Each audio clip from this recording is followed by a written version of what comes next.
Question 1.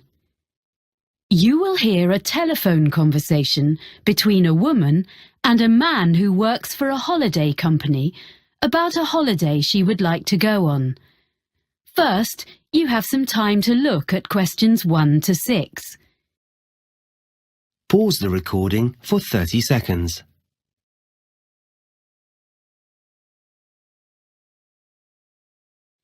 You will see that there is an example that has been done for you. On this occasion only, the conversation relating to this will be played first. Holidays for you. Sean speaking. Can I help you? Oh, hi. I've been looking at your website. I'm interested in a cycling holiday in Austria in April. We have 2 trips in April.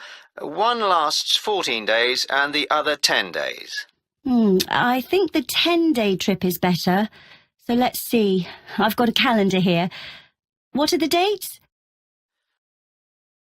The length of the trip that the woman chooses is 10 days, so 10 has been written in the space. Now we shall begin. You should answer the questions as you listen, because you will not hear the recording a second time. Listen carefully and answer questions 1 to 6. Holidays for you. Sean speaking. Can I help you? Oh, hi. I've been looking at your website. I'm interested in a cycling holiday in Austria in April. We have 2 trips in April. One lasts 14 days and the other 10 days. I think the 10-day trip is better. So let's see. I've got a calendar here. What are the dates? Well, that trip is in the middle of the month. It starts on the 17th of April and it finishes on the 27th. That suits me. I can't leave work before the 10th of April. Let me see if there are any spaces. Is it just for yourself? Myself and my sister, so 2 of us. Yes, we have spaces. Is it a big group? At the moment, there are 12 people booked on this trip, and with you 2, that will be 14. The maximum number is 16, so it's almost fully booked. We can't go over that because it's hard to keep a larger group together. I need to check that I'm fit enough for this, but the distances look okay. The website says we'll ride approximately 45 kilometres a day. Is that right? That's correct, and I've got the exact distances here. It really depends on which part of the trip. Some days are only 35 kilometres, and some are more. But you'll never have to cycle more than 50 kilometres in one day. Oh, okay. I can manage that. And we stay in hotels? Yes, they all have restaurants, and the rooms have ensuite facilities. And do they have pools? It's how I relax after a long day. There is a swimming pool in a few of the hotels, but none of them has a gym. I don't think we'll need a gym after all that cycling. I'd better find out how much the holiday costs before I get too excited. Including flights, it's £1,177 for one person. Oh, we'll book our own flights on the internet. That's just £1,013 then. And we can book insurance for you if you want. And which meals are included in that price? Well, breakfast, of course, and the hotels will provide you with a packed lunch each day. We do stop during the afternoon in a village somewhere for a rest, so any snacks you buy then are extra. Then dinner will be in the hotel every evening, and that's included in the price of the holiday. Before you hear the rest of the conversation, you have some time to look at questions 7 to 10. Pause the recording for 30 seconds.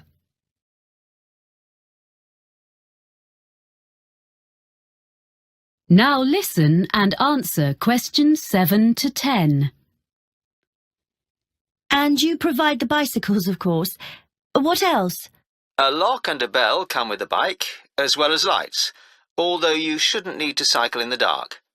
There's a small bag, or pannier, on the front of the bike, where you can put the things you want to take with you during the day, like water or fruit. But we won't allow you to cycle unless you bring a helmet. We don't provide these locally because, like walking boots on a walking holiday, it's really important it fits properly. OK. If there's any special gear you need for your holiday, we recommend a particular website, and you can get a discount by quoting your booking reference. Great. What is it? It's www.ballantine.com. That's all one word, and I'll spell it for you. www.ballantine.com. Good. I've got that down. I've been looking at your website while we've been talking. I see we cycle along the River Danube. Yes, it's one of Europe's most well-known areas for cycling. It looks fascinating. Lots of beautiful countryside and things to see. I should warn you that we do reserve the right to make some alterations to the route if the weather is bad. Some of the tracks sometimes get very muddy. OK. Well, hopefully it won't rain too much. I know we stop in towns and villages, but do we get a chance to look around? Because I'm really interested in history. Oh, yes, you get opportunities to explore. Is there something in particular you want to see? There's a theatre in a town called Grine.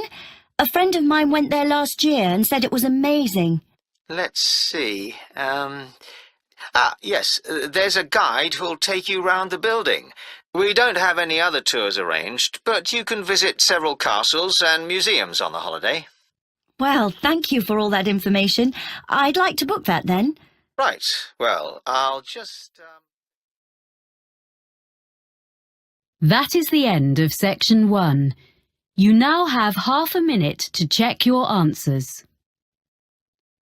Pause the recording for 30 seconds. Listening, section 2. You will hear someone talking on the radio about food and restaurants in the local area. First, you have some time to look at questions 11 to 14. Pause the recording for 30 seconds.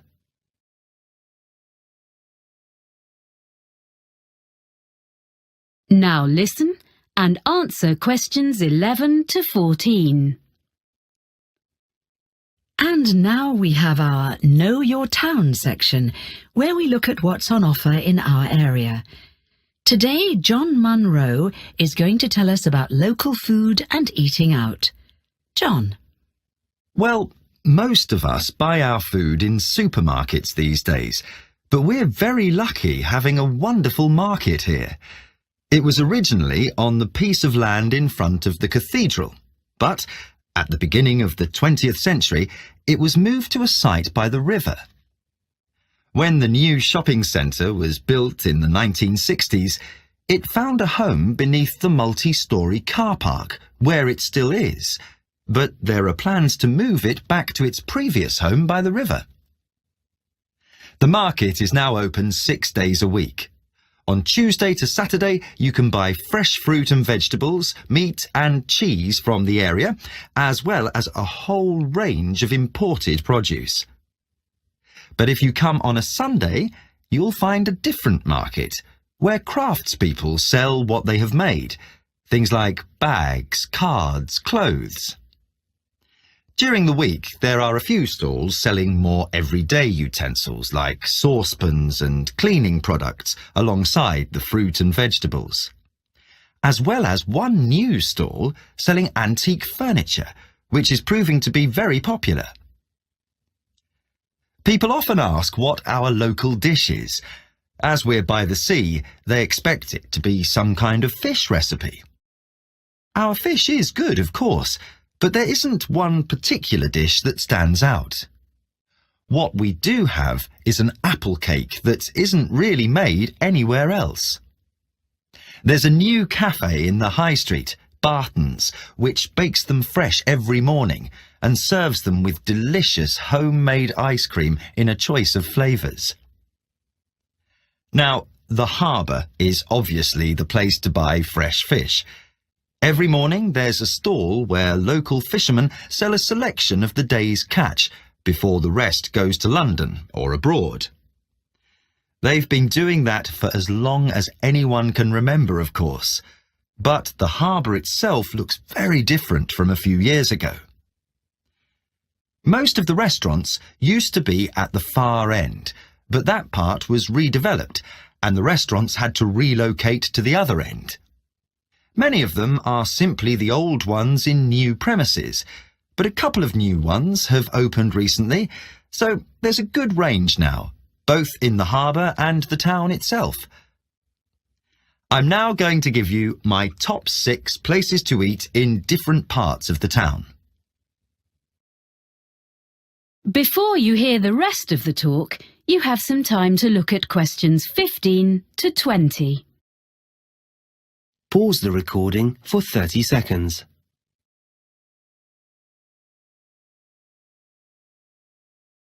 Now listen and answer questions 15 to 20. So, number 1 for me is Merivale's, which is in one of the busiest parts of the town leading down to the harbour.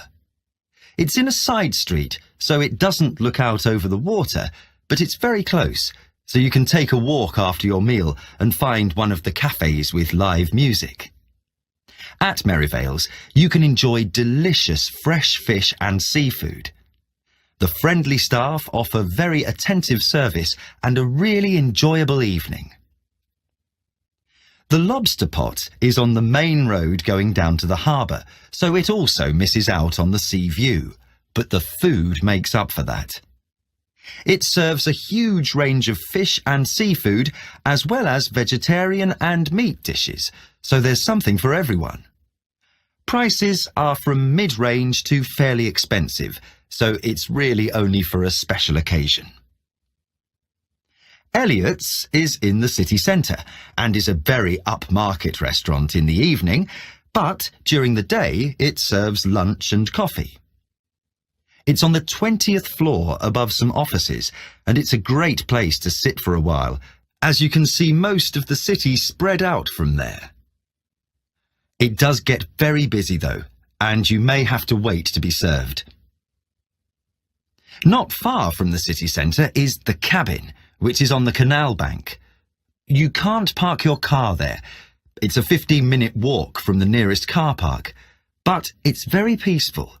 A good place to relax away from the traffic. It's not cheap, but it's an ideal place for a long lunch. The Olive Tree is a family-run restaurant in the city centre offering beautifully prepared Greek dishes. It's well known locally and very popular. Service can be slow when it's busy, as all the food is freshly made. There's plenty of room, and on Friday and Saturday nights, the wooden floors resound with live music and dancing, which is certainly worth going for. The last place I want to recommend has only just opened in a converted school building. The old school restaurant has been very cleverly renovated. The use of mirrors, plants and the colours on the walls makes you feel as though you're in a large garden instead of the city centre. There are only a few dishes on the menu, but they change every day. So, Tanya, That is the end of section 2. You now have half a minute to check your answers. Pause the recording for 30 seconds. Listening, section 3. You will hear 3 students on a media studies course talking about a film they are planning to make. First, you have some time to look at questions 21 to 26. Pause the recording for 30 seconds.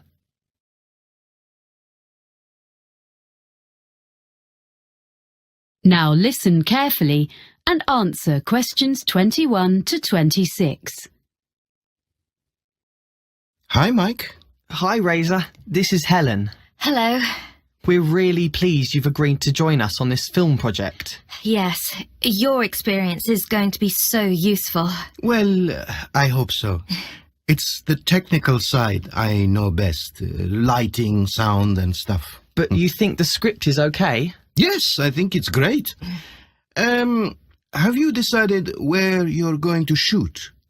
Well, there's the watermill scene at the end, and we've thought about some locations in town we can use. They're behind the shopping mall and on a couple of residential streets, and in an empty shop on campus. It means we don't have to worry about getting permission from a shop owner. So, do you think we should go to all the locations with you? It would be a good idea. We need to talk about the levels of background noise, so we know they're all going to be reasonable places to film. But the sounds of traffic will make it more natural. I think Razor means things like aeroplanes, trains and so on, that would mean we have to stop filming. Exactly. And also, I'll make notes for myself about what lighting I'm going to need.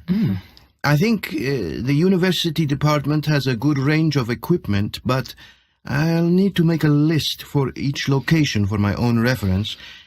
Anyway, once we've had a look round, you can do the roadworks check. What do you mean? You need to find out about building work or roadworks, because you could start filming one day and come back in the morning to find one of the roads has been dug up. The local council have to be informed about things like that, so you can find out from them. Okay. Then I think we need to work from the script and put together a list of all the scenes and decide which ones we're going to film when. We need to prepare the shooting schedule day by day. You're right. Then, when you know how long filming is going to last, you can tell everyone when they're needed. Okay, so as soon as we can, we'll audition, and then when we contact people to offer them parts, we can send the exact dates and make really sure they're free. Because often the actors are all enthusiastic, but then when you try to pin them down about whether they're really free at that time, you find they've got exams or something, or they're off to a festival just before, and you have to rush about looking for replacements. Then we need people who can take over the main parts if one of our stars falls ill or something. Yes, I agree. So offer the main parts to the people we really want, and then look at other volunteers who were okay. Yes. We can select the understudies once the main roles have been confirmed.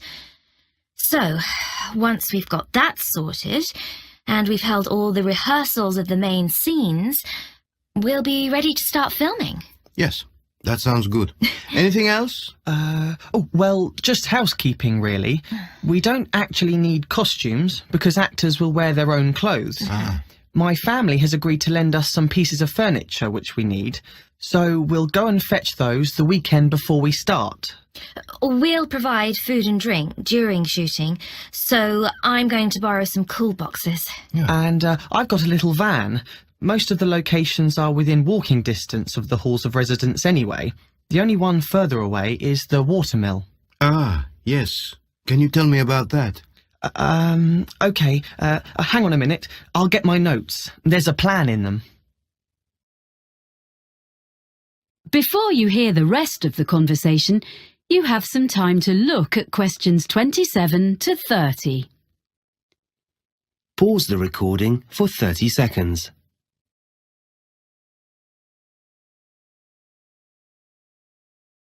Now listen and answer questions 27 to 30. Here's the mill. You see, basically you have a vertical water wheel which was used to power the grinding stones. It sounds really interesting. Will we film inside? Yes, that's where the final scene between the girl and the man takes place. Our plan is to fix one camera outside by the window next to the door to film through the window, and then have another handheld camera inside the mill. That means we can get two views of the same scene. We were going to do something using a mirror, but we decided that would be too complicated. Yes, by doing it that way, all we'll need is lights on the inside, next to the wall behind the wheel, which can shine across to the opposite wall. Will that give enough light? I think so, because the scene is in the evening. It shouldn't be too bright. The actors will be carrying torches too. And we'll have an old screen made of wood just inside the door, because it's a new door and it'll look wrong. The lights won't shine directly on it, so it'll be fine. So you won't actually show the door open? No. There's a huge box on the floor against the wall farthest from the wheel. We'll see the girl approaching the mill on her bike. Then we see through the window and the man is inside looking at it. Then the next shot is the girl in the room with him opening the box. So it'll be a mysterious ending. Yeah. Well, I think it's going to be a great project. Good. Thanks. That is the end of section 3. You now have half a minute to check your answers. Pause the recording for 30 seconds. Listening, section 4. You will hear part of a lecture about exotic pests given as the introduction to a course on ecology and environment. First, you have some time to look at questions 31 to 40. Pause the recording for 1 minute.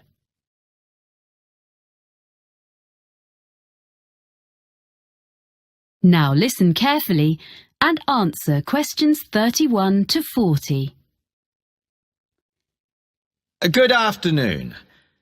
I want this afternoon, as an introduction to our ecology module, to offer examples of exotic pests, non-native animals or plants which are, or may be, causing problems, which might prove a fruitful topic for seminar papers later in the term. People and products are crisscrossing the world as never before. And on these new global highways, plants and animals are travelling too. Exotic plants and animals are turning up in Antarctica and on the most remote islands on Earth. For example, the Australian red-backed spider. It's made its way to countries fairly near home, such as New Zealand and Japan, as some of you may know. Well, it's also been found on Tristan da Cunha, which is a remote island thousands of miles from anywhere, way out in the middle of the Atlantic. Now, another famous animal invader in the other direction, so to speak, from England to Australia in the southern hemisphere, is the rabbit.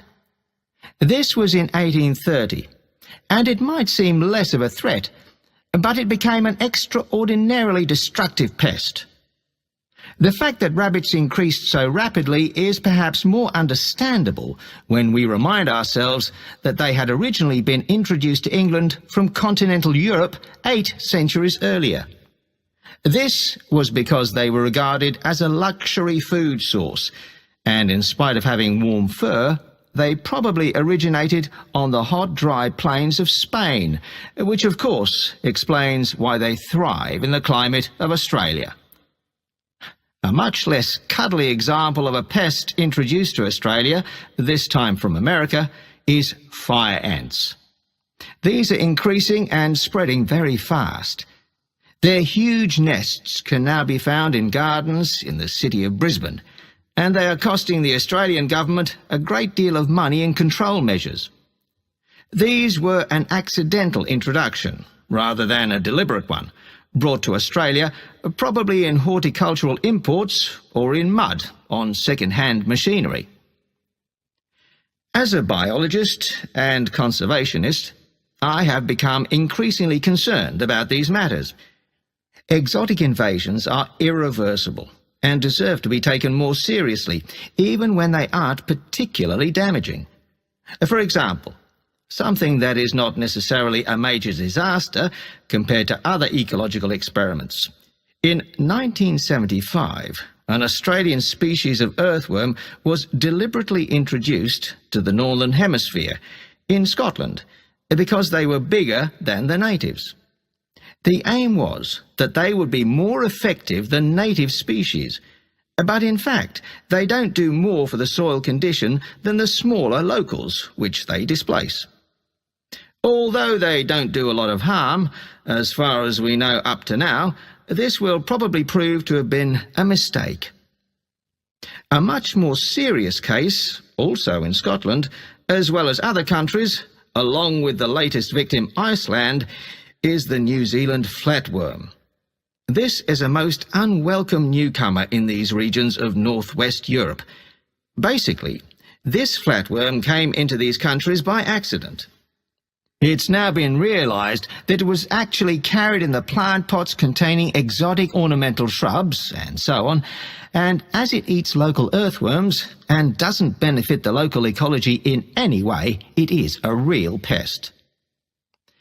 Next, there's a further instance, this time in the water, and it's come from Japan. It's a delicious but very fast-spreading seaweed, and is one of many exotic species, large and small, in the seas covering the rocks around Australia. Unfortunately, it is replacing indigenous seaweeds and permanently altering the ecosystem. However, to look at the situation from a business point of view, it is now being harvested and exported, dried, back to Japan, its original home, where it's particularly popular. So, sometimes we may find accidental benefits from apparently harmful arrivals. Well, you could say that world ecology is now going the same way as popular culture. Global music and fashions, food and drinks are taking over from local ones in every land. And in ecosystems, we find vigorous exotic invaders overwhelming native species and natural habitats. But can we find any examples of invaders which appear to be a problem and then find that in fact they may not be such a big issue after all? We might take as an example a native of Australia, the budgerigar, the most common pet parrot in the world, of course. Because there have been many escapes over the years, it is now to be found flying about in feral flocks where the climate suits it. So, these flocks of budgerigars have been getting very numerous in the southeast of the United States, particularly in residential areas. People have been getting quite worried about this, but it has been observed that the size of the flocks has diminished somewhat recently. The fact that they are smaller is thought to be due to the fact that new competitors for their habitat have arrived from other places. That's the last example for now. What I'd like you to consider is this. Is the planet Earth moving towards a one-world ecosystem? How far would it be a wholly bad development? That is the end of section 4. You now have half a minute to check your answers. Pause the recording for 30 seconds.